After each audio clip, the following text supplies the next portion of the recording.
They call it a hack when a homeless man does it and a lifestyle when a YouTuber does it. But the rule book doesn't care what you call it. None of the 15 tricks on this list were ever actually banned. There's no law against a single one of them, and that's exactly what makes them dangerous, because the punishment never comes through a courtroom. It comes for the one card that makes a home on wheels possible, the driver's license. A person can live in a van for 10 years without committing a crime, keep the rig spotless, wave at every ranger from Oregon to the Florida Keys, and still lose the license over habits picked up in the first month on the road. Every one of them has ended somebody's road life, and number one has taken more licenses than the other 14 combined. Back in the golden era, a man with a van and a full tank answered to nobody. You parked where the day ended. You slept where you parked. And the government didn't know your name unless you wanted it to. Those days are gone. Today, a life on wheels runs through databases, insurance computers, and court systems that talk to each other across state lines. And when they come for you, they don't come for the van. They come for the license. These are the 15 so-called banned hacks that can still take it all away. Number 15, the borrowed address. Almost everybody living on wheels does it. A sister's house in Phoenix, a buddy's place in Tennessee, an old address from 3 lives ago, printed right there on the license because the DMV form demands a street and a roof. There's no law against having family. The trap is what that address does when the courts start mailing things to it. A parking citation, a toll violation, a notice to appear, all of it lands in a mailbox the driver hasn't opened in 2 years. Miss the court date you never knew existed, and the judge issues a failure to appear. And in most states, a failure to appear suspends the license automatically. The driver rolls on for months, pulled over for a taillight in another state, and learns at the window that he's been driving suspended since spring. And if the state decides the address was never real to begin with, that's false information on a government document, which can cancel the license outright. The old-timers kept their affairs in a shoebox. Today, the shoebox is a mailbox you'd better actually check. Number 14. Cold medicine before a night drive. Every travel plaza in America sells the green nighttime syrup right next to the register, and the sleep gummies sit one shelf over by the energy shots. All of it legal. But impaired driving laws don't ask where the impairment came from. The old nighttime formulas carry alcohol and antihistamines that land on a worn-out driver like a second shift. And an officer who catches that smell through the window at 2 in the morning is not going to be moved by a receipt from the pharmacy. The gummies are worse because nobody regulates what's actually in the bottle, and independent testing keeps finding products running hot on THC, well past what the label admits. A driver who looks drowsy, drifts a lane, and fails a roadside evaluation can catch a full impaired driving charge off products he bought with his debit card in plain view of a security camera. And an impaired driving conviction suspends a license in every state in the union. The road has its own version of the old rule. If the label warns about drowsiness, the van stays parked. Number 13, the fix-it ticket in the glove box. Van dwellers collect these like postcards. The curtain blocking the back window, the tint a shade too dark, the cracked windshield from a gravel truck outside Amarillo, the little correctable violations that come with 30 days to fix and prove it. The ticket itself costs almost nothing. The habit that kills people is tossing it in the glove box and letting the road swallow the deadline. Miss the correction date and the courtesy ticket converts into a real fine. Miss the fine and it converts into a failure to appear. And a failure to appear in state after state converts into a suspended license without the driver ever standing in front of a judge. There are people living on wheels right now who are suspended over a $15 curtain violation from a state they left half a year ago, and they have no idea. A cracked windshield costs $200 to fix. The glove box costs the license. Number 12. One touch of the phone. Hands-free is legal almost everywhere now. Phone in the mount, voice commands all day long. But the moment that phone comes off the dash and into the hand, most states call it a moving violation, and moving violations mean points. Here's the part that surprises people who live across many state lines. The points don't stay where you earned them. Nearly every state shares violations through an interstate agreement, so a handheld ticket in Ohio and another one in Georgia both land on the same license back home, and enough points in a short window triggers a suspension no matter where the driving happened. Police departments run spotter details for this now, one officer up on a bridge calling plates down to chase cars below, and a glowing screen in a moving hand is the easiest violation on the entire highway to prove. The old-timers talked on CB radios for 50 years, and nobody ever wrote a ticket for it. The tickets were always about where the eyes went, never the voice. And speaking of where the eyes go, the phone isn't even the most dangerous thing mounted on that dash. The most dangerous thing on the dash is the map. Number 11. Trusting the car, GPS. There's no law against running a phone map in a high-top van, and most days it works fine. Then it routes a 9.5-foot rig with a roof deck and solar panels onto Starro Drive in Boston, a road so famous for scalping tall vehicles that the locals turned Starroed into a verb, or under one of those stone overpasses on the New York parkways, built low on purpose back in the 1930s when nobody's house had wheels. A regular map app doesn't know how tall the house is, and a bridge strike is almost never written up as bad luck. It gets written up as preventable, which opens the door to careless or reckless driving charges, and reckless driving carries license points at best and suspension at worst, on top of a civil bill for the bridge that can run into 6 figures. A height-aware RVGPS costs about 1 month of fuel money. The free one can cost the roof, and the license rides just underneath it. Number 10. Stretching the overnight. Every van dweller knows the dance. The sign says no overnight parking, but it's midnight. The next legal spot is 40 miles off, and the eyes are closing on their own. So the curtains go up and the gamble begins. One citation is nothing. The habit is the killer, because these tickets follow the plate, and the plate follows the person, and a stack of unpaid parking and camping citations in a city like Los Angeles or Denver rolls up into a boot, a tow, and eventually a bench warrant for the unpaid balance. And a warrant plus a court judgment is exactly the recipe that gets a license flagged for non-payment in a long list of states. The cruel part is the math. The person sleeping in the van usually can't afford the tow yard. The tow yard auctions the van, and now the citation for sleeping in a vehicle has cost someone the vehicle, and the license is next in line. The smart money learns the legal spots cold and never gambles the house on a curb, but at least a parking ticket announces itself. The next habit takes licenses, while the van never moves an inch. Number 9. Letting the insurance breathe. It feels like the most reasonable move in the world. The van's parked at a relative's land for 2 months. Nobody's driving it, so why pay premiums on a driveway ornament? The trouble is that most states now run continuous electronic verification, and the moment coverage lapses on a registered vehicle, the computer notices, even if the van never moves an inch. Some states suspend the registration automatically. Then comes the day the driver takes one little trip to the dump before the new policy kicks in, gets pulled over, and driving uninsured lands as a license suspension in a majority of states, plus years of expensive high-risk filings to get it back. A single gap week can cost more than a full year of premiums. The golden era let a man park his rig and forget it. The database never forgets anything, and it never sleeps either. Number 8. Engine heat all night long. When the temperature drops into the teens, the oldest instinct on the road is to let the motor idle until sunrise. And it works, right up until it doesn't. City after city and a growing list of states now run anti-idling ordinances with real fines, and an officer tapping on the window of an idling van at 3 in the morning isn't just writing an idling ticket. He's now checking the plate, the insurance, the license, and every skeleton from the last 3 items on this list, all because the exhaust gave the hideout away. That's before we talk about what a blocked tailpipe in a snowbank does to the air inside a sealed van.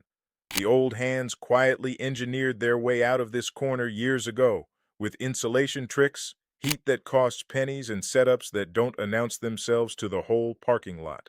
And that's exactly the kind of thing we put in the van life savings manual. The ebook where we lay out the money-saving, stay warm, stay legal setups in the kind of detail that doesn't belong in a public video on a platform where every parking enforcement office can watch it too. Whether you're already living on wheels, still planning the jump, or worried about somebody out there right now, it's the stuff that keeps the heat on and the license in the wallet. There's a link in the description below, or just scan the QR code on the screen. Now, outsmarting the system with a clever piece of paperwork is a proud old road tradition, and it's also exactly how people walk straight into the next one. Number 7. The Montana Plate Trick. Everybody on the road has heard the pitch. Form a little company in Montana, register the van to the company, and pay no sales tax and cheap registration forever. Perfectly legal in Montana, and the internet is full of people selling the paperwork. The trap is that the driver doesn't live in Montana, and his actual state knows it. California, Colorado, and a dozen others now run task forces that photograph Montana plates parked in the same neighborhood month after month, and when they move, they don't send a nice letter. They open a tax evasion case. Back taxes, penalties, and in the ugly cases, charges for false registration, and a fraud finding gives the home state everything it needs to go after the license itself. Meanwhile, the insurance company, which was told the van lives in Montana, can void the policy the day it learns otherwise, which drops the driver straight into item 9. The plate saved $8,000 in tax. The investigation cost the license, and sometimes a courtroom. And paperwork isn't the only place where doing it yourself backfires. The next one hides under the van, right where nobody's looking. Number 6. Doing your own brake job on the house. There's a wrench in every van dweller's kit and a tutorial for everything on the internet. And no law anywhere says you can't fix your own machine. But a van conversion isn't the vehicle the factory built. It's carrying water tanks, batteries, lumber, and a full household, often riding right at the edge of what the axles were rated for. A brake job done slightly wrong under all that weight is how a van sails through an intersection in the rain, and after a crash, investigators pull the maintenance history, and a home-done brake job with no records on an overloaded vehicle reads to a prosecutor like negligence. Negligent operation charges carry points, suspensions, and in a bad crash, worse. The wrench isn't the sin. The missing receipts and the extra 2,000 pounds are. Get the safety systems done by a shop that leaves a paper trail, and let the paper trail protect you, because that extra weight isn't finished causing problems. It's about to come for the license from a direction almost nobody sees. Number 5. Towing past the license. The van fills up, so a cargo trailer appears behind it, then a bigger one, then maybe a little car on a dolly for getting around town. No law against owning trailers. The catch hides in the numbers stamped on the door jamb. Stack enough combined weight behind a heavy conversion van, and in a number of states, the plain driver's license no longer covers the rig, and some combinations legally require an upgraded or endorsed license the driver has never heard of. Cross a scale or get stopped at a checkpoint, and driving outside the license class is treated the same as driving without the proper license at all, a citation that carries points and repeated suspension. And if that overloaded combination is involved in a crash, the license class violation hands the other side's lawyer the whole case gift wrapped. 10 minutes on a public scale and one phone call to the DMV tells a driver exactly where the line sits. Almost nobody makes the call until after the ticket. And a ticket you actually deal with is the cheap kind. The expensive kind is the one you decide to forget. Number 4. Ignoring the out-of-state ticket. This is the oldest bad idea on the road. Catch a speeding ticket in a state you'll never see again. Toss it in the door pocket, and let the map solve the problem. 40-plus states belong to an agreement built for exactly this move. The state that wrote the ticket reports the non-payment back to the state that issued the license, and the home state suspends the license until the out-of-state fine is paid in full. The driver finds out a year later at a traffic stop in a third state entirely, and now he's driving on a suspended license, which is a fresh criminal charge on top of the old fine. What started as a $140 ticket in Nebraska ends as a suspended license, a misdemeanor, and a tow bill in Tennessee. The golden era had a saying, "The road forgets." The road stopped forgetting around the time the computers arrived, and it has a very long memory now. Still, a suspended license is only paperwork. The next habit can end a traffic stop in handcuffs. Number 3. The pistol under the mattress. In most of van-dwelling America, keeping a legally owned handgun in the rig is as normal as the coffee pot, and in the home state it's usually perfectly lawful. The trouble starts at the state line. A carry permit issued in Arizona carries no weight at all once the front bumper crosses into New Jersey, and the same pistol in the same drawer rolling through New York or Illinois can mean felony charges with mandatory time attached. There's a federal law meant to protect travelers passing through, but it's written narrow, unloaded, locked up, no lingering, and here's the part that guts van dwellers specifically. Prosecutors argue that a vehicle you live in isn't passing through at all. It's a residence, parked in their state, and the protection evaporates. A felony conviction takes the gun rights, often the license along the way, and any hope of the driving jobs that keep a lot of nomads fed. Careful people with spotless records have learned all of this in a courtroom 2,000 miles from home, where the only thing really on trial was geography. Number 2. The honest answer at the doctor's office. Van life runs on odd sleep, long drives, and cheap coffee, and sooner or later most nomads end up in a clinic mentioning it. The dizzy spell, climbing down from the bunk. The half-second outside Flagstaff where the eyes closed on their own. Saying it out loud feels responsible, and medically it is.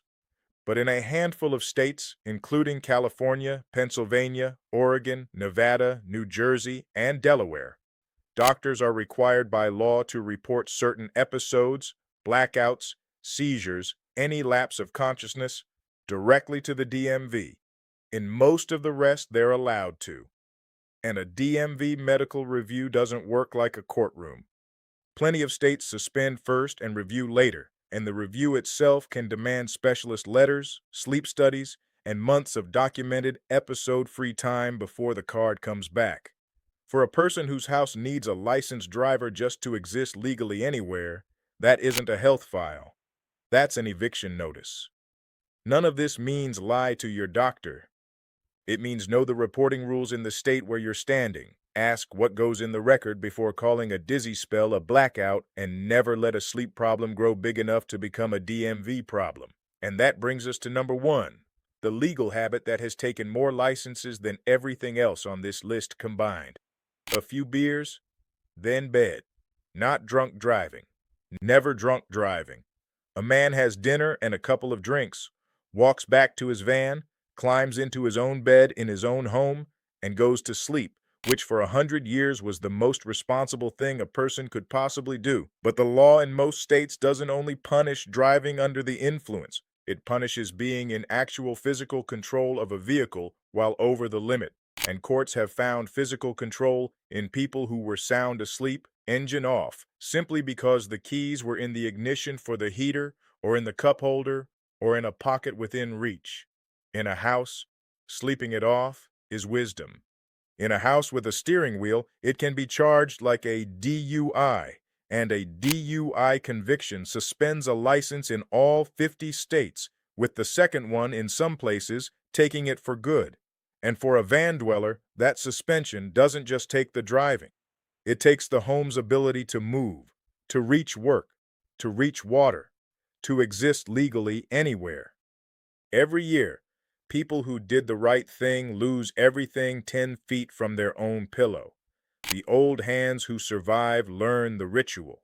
Keys in a lockbox in the back, far out of reach, before the first bottle opens. Look at that list as a whole, and you'll notice the word banned never actually fit any of it. Nothing here was ever outlawed, and nothing needed to be.